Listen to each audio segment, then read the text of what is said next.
Many of us can think of a particular book or book series that holds a special place in our heart. For my mum, it's The Lord of the Rings. For others, it might be Harry Potter, The Hunger Games, or The Maze Runner. For me, it's the Chronicles of Narnia by C.S. Lewis. There are 7 books in the series published between 1950 and 1956. Of these 7, 3 have been adapted into live-action feature films. The first of these was based on the first book published, and the second chronologically. The Chronicles of Narnia, The Lion, the Witch, and the Wardrobe. The film was clearly intended to be the first in a series, given the inclusion of the umbrella title The Chronicles of Narnia. Despite the immense popularity of the books, Lewis himself never sold the film rights, as he felt the more fantastical elements couldn't be portrayed realistically on screen. Only after seeing a CGI demo reel did Lewis's stepson Douglas Gresham give approval for the film to be made. The film wisely uses a combination of real and CG animals, as well as animatronics. There are some notably poor green screen effects, but the CGI is predominantly impressive. The digital effects work best when integrated into real environments, rather than full CG shots. The climactic battle, for example, is impressive.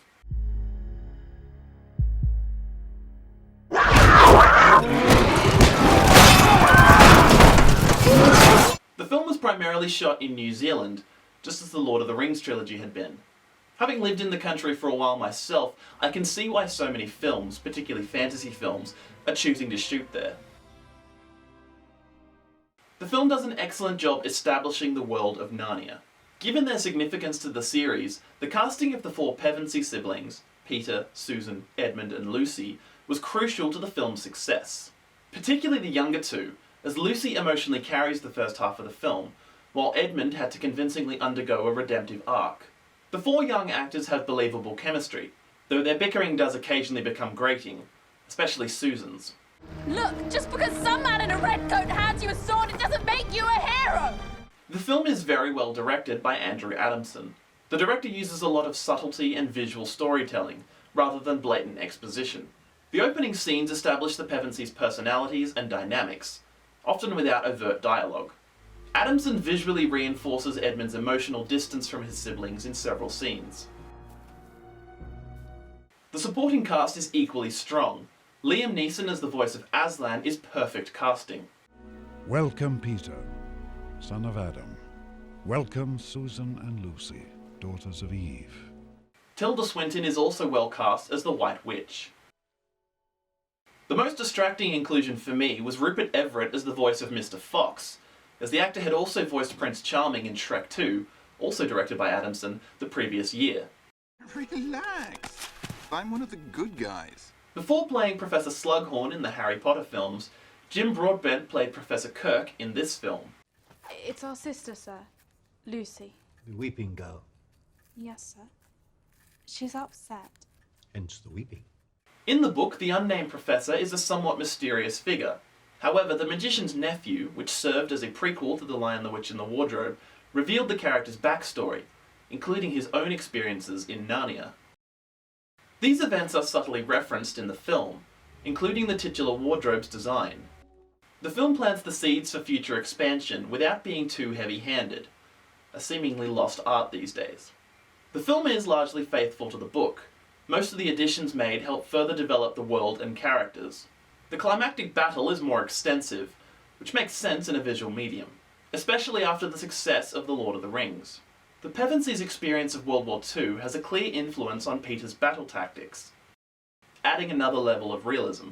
Everyone who's watched this film has, at one time or another, repeated Peter's iconic battle cry. For Narnia!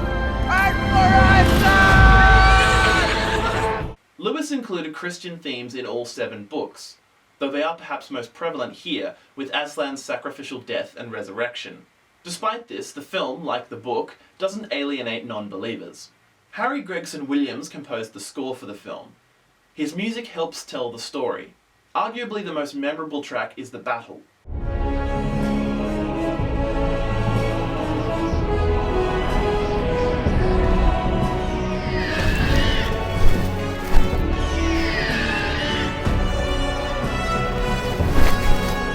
Not only does it perfectly capture the epic nature of the sequence, but it actually became the main musical theme of the franchise moving forward.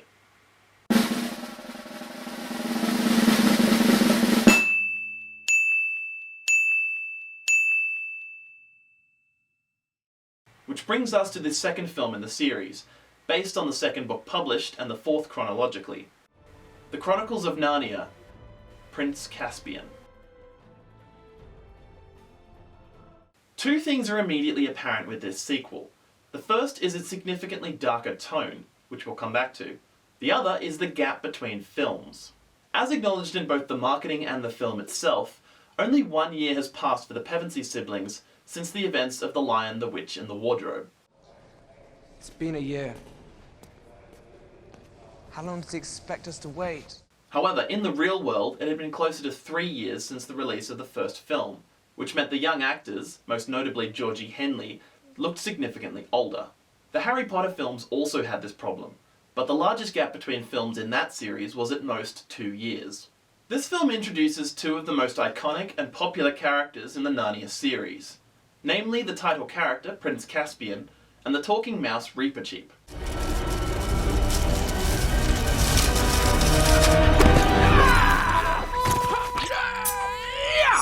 Choose your last words carefully, Talmarine.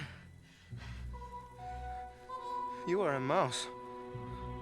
I was hoping for something a little more original. Because of their pirate ancestry, the Telmarines were given a Spanish influence for the film. The film also manufactures a subtle romance between Caspian and Susan. Look. Maybe it is time you had this back. Why don't you hold on to it?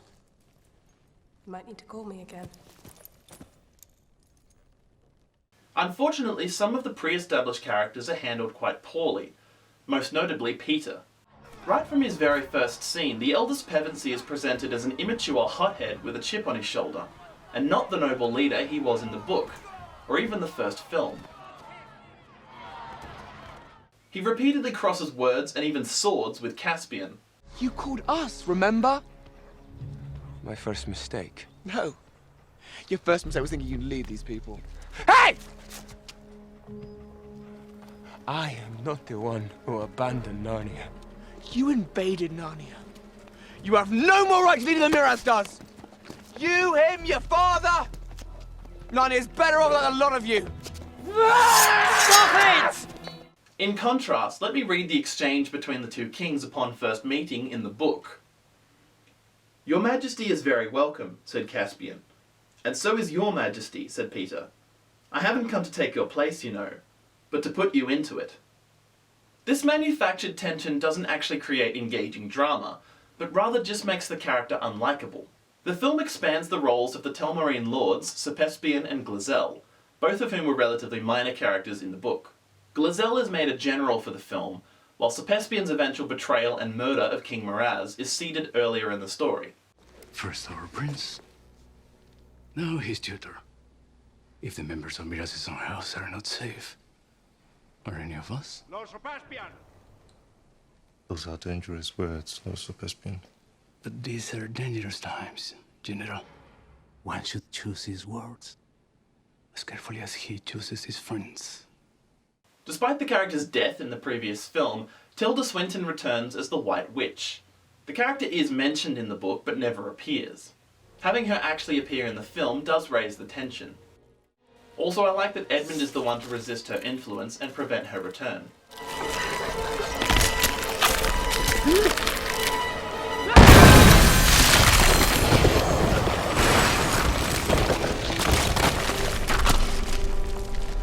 Harry Gregson-Williams returned to score the sequel.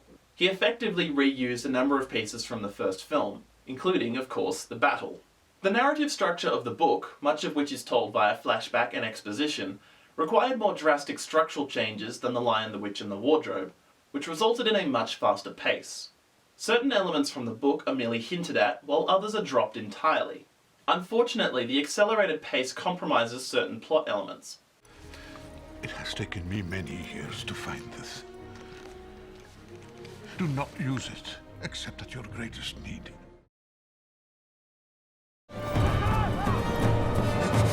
No! It also resulted in certain realizations, such as the difference in Narnian time, being accepted almost immediately. I was so tall. Well, you were older then. As opposed to hundreds of years later, when you're younger. While that revelation was supported by evidence, this moment makes no sense. Would never have worked anyway. Why not? I am 1,300 years older than you. Where did you get that number from, Susan? I mean, I saw the trailer. But where did you get that number from? Beyond some surface level similarities to The Lion, the Witch and the Wardrobe, namely a human being destined to save Narnia from a cruel tyrant, resulting in an epic battle and said human's coronation, the sequel is a suitably different film. Things never happen the same way twice, dear one. There are a couple of attempts to replicate Peter's epic "For Narnia" moment from the first film. For Narnia!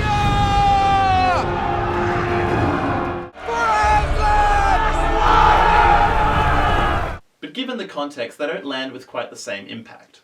Like most sequels, the film lacks a lot of the wonder and mystery of the first film. It is nice to revisit certain Narnian locations, even if they have changed in the intervening millennium. It's a subtle thing, but the film continues the wartime setting of The Lion, the Witch and the Wardrobe, which makes sense given it's only been a year. The books never really mentioned the war again, but being a visual medium, the film's inclusion of this detail adds something to the believability of the world. Despite Andrew Adamson returning to direct, the film is often less subtle than its predecessor, and more Hollywood. There is a greater emphasis on cool moments at the expense of character and logic. The most obvious of these additions is the attack on Miraz's castle. While it is an impressive sequence, much like the attack itself, it does feel unnecessary, and only serves to drive morale lower and create further tension between Peter and Caspian. It also gives us the darkest moment of the film.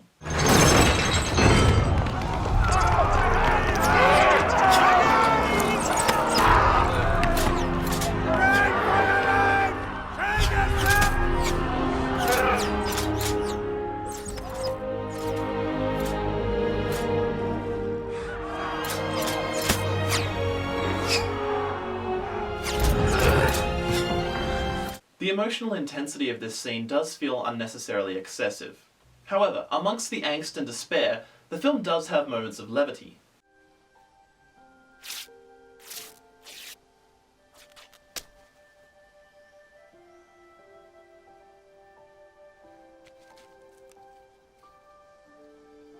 Don't suppose you have any matches, do you? No, but would this help? You might have mentioned that a bit sooner. In fact, the film ends on the same comedic beat as the book. You don't think there's any way we could get back? I left my new torch in Narnia.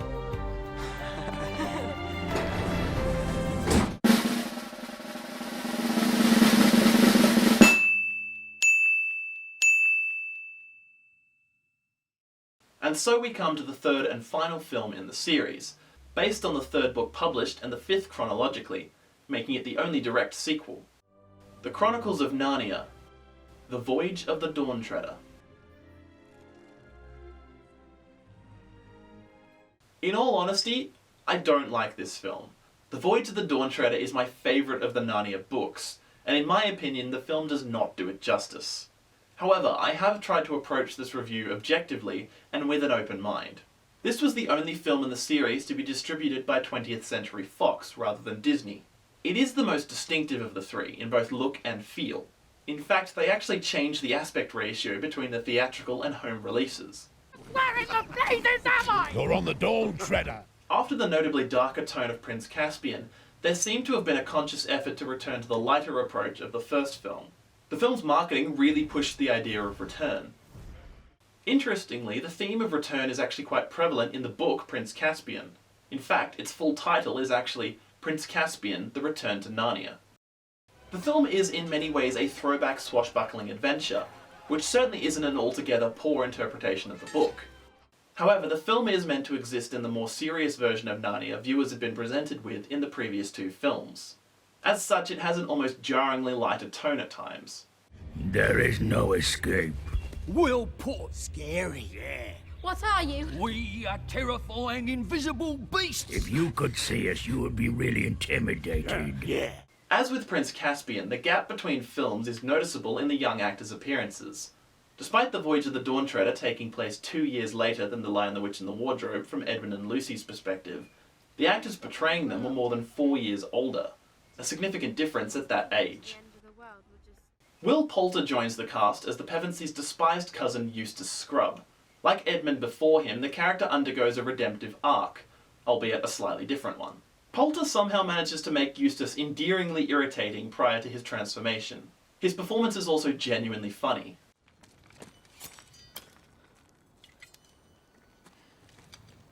I've got it. Don't worry. The film sees the welcome return of King Caspian and Reapercheap the Mouse. Caspian now speaks with a British accent.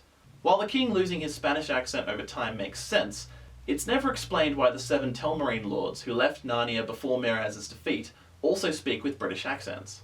Simon Pegg replaces Eddie Izzard as the voice of Reapercheap. Pegg's performance is far more jovial and less earnest than Izzard's, which is in keeping with the film's tone. This is by far the loosest adaptation of the 3 films. As with Prince Caspian, the narrative was heavily restructured. However, here it was far less necessary. Many elements from the book are completely dropped, while the film introduces an overarching antagonistic force, despite the book already having a narrative through line. Here is the source of your troubles. Dark Island. A place where evil lurks. It can take any form. It can make your darkest dreams come true.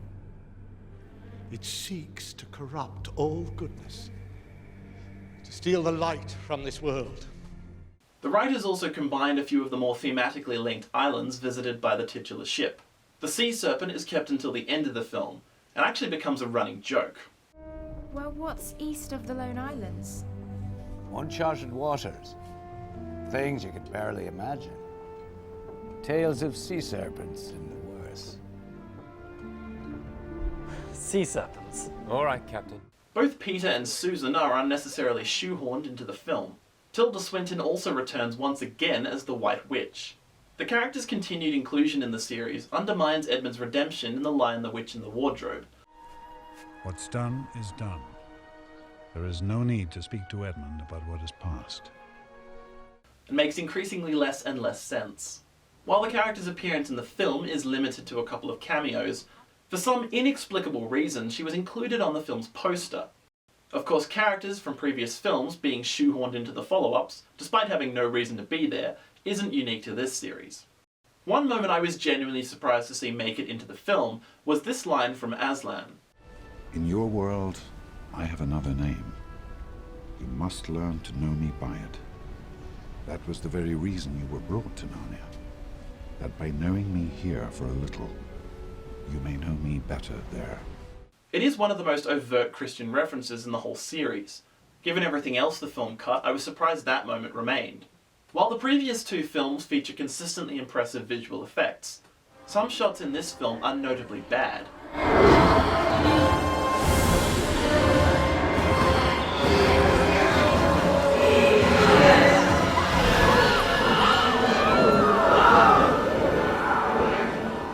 The CGI in particular is rather hit or miss throughout. While certain shots look decent, others look distinctly out of place. The defeat of the sea serpent, for example, feels like it belongs in a video game.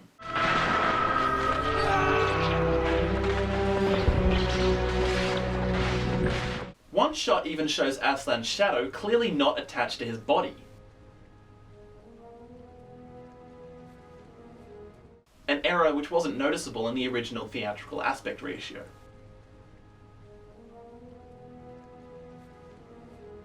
There are some impressive looking sequences, such as the moment the children enter Narnia. Oh, just smash the wrong thing!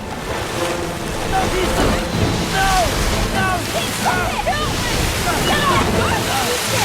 Help me! Let go!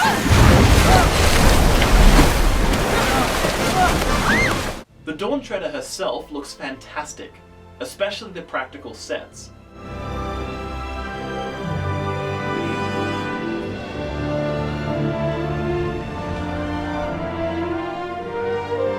David Arnold composed the score for this film, His music evokes quite a different feel to Harry Gregson-Williams. New director Michael Apted lacks the subtlety of Adamson's style, particularly on the first film. This is noticeably the shortest film in the series, and the pace often feels rushed. What do you think could be down there? Let's find out.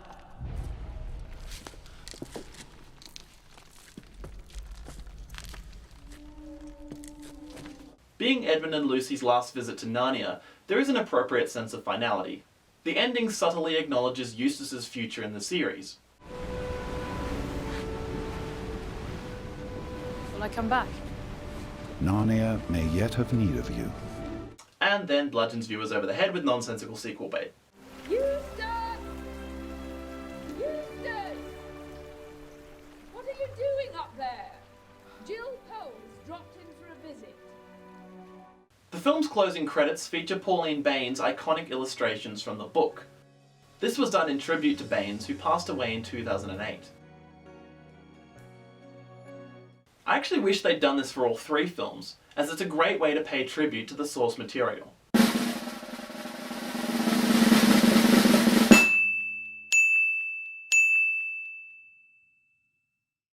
For years there was talk of a potential 4th film, based on either The Silver Chair, the next book published, or The Magician's Nephew, the first book chronologically.